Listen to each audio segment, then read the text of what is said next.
نحمده ونصلي ونسلم على رسوله الكريم وعلى آله وصحبه أجمعين بسم اللہ الرحمن الرحیم۔ محترم صاحب، 9 چیزوں کے لحاظ سے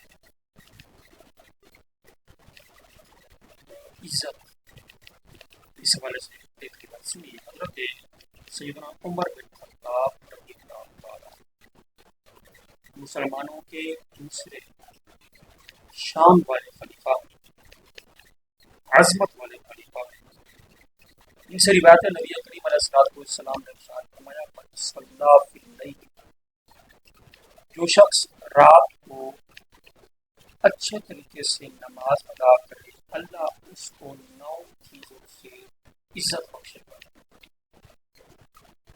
جو 9 چیزیں جن سے اللہ عزت بخشے گا ان سے 5 دنیا میں اور 4 آخرت میں۔ جو 5 دنیا میں وہ کون سی؟ اللہ تعالیٰ آفات سے اسے محفوظ رکھے۔ نمبر 2، اطاعت، عبادت کا اثر اس کے چہرے پر ظاہر، یعنی اس کے چہرے پہ وجاہت ہوگی اور اس کے چہرے کو دیکھ کر انسان کو خدا یاد ہے۔ نمبر 3، نیک اور صالح بندوں سمیت تمام انسانوں کے دلوں میں اللہ اس کی محبت داخل فرما دے، اس کی زبان پر حکومت جاری ہے، یعنی وہ جو کہے گا وہ اثر رکھے گی، اس کی بات کا اثر۔ نمبر 5، اللہ اس کو حکمت والا بنائے گا، یعنی اللہ اس کو سمجھ عطا کر دے گا۔ یہ 5 بھی، اور وہ 4 چیزیں جن کے ساتھ اللہ تعالیٰ اس بندے کو آخرت میں عزت دے گا۔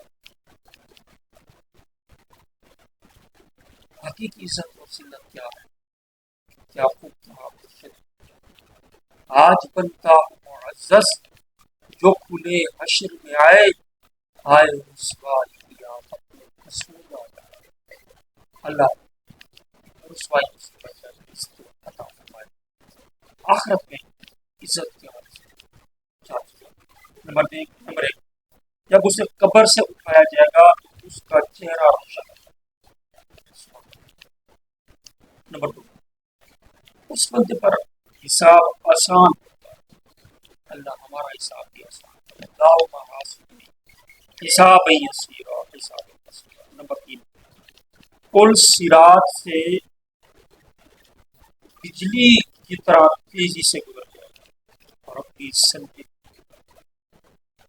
کی دعا کا ساتھ قیامت کے دن اس کو نامہ اعمال دائیں ہاتھ میں عطا فرمایا جائے گا۔ یہ سب برکت رات کی عبادت، رات کو عبادت کریں، تہجد پڑھیں، نوافل پڑھیں تو اللہ یہ 9 شانیں دے گا، اور ان 9 چیزوں کے ذریعے اللہ اسے معزز کرے گا۔ اللہ پاک رحمت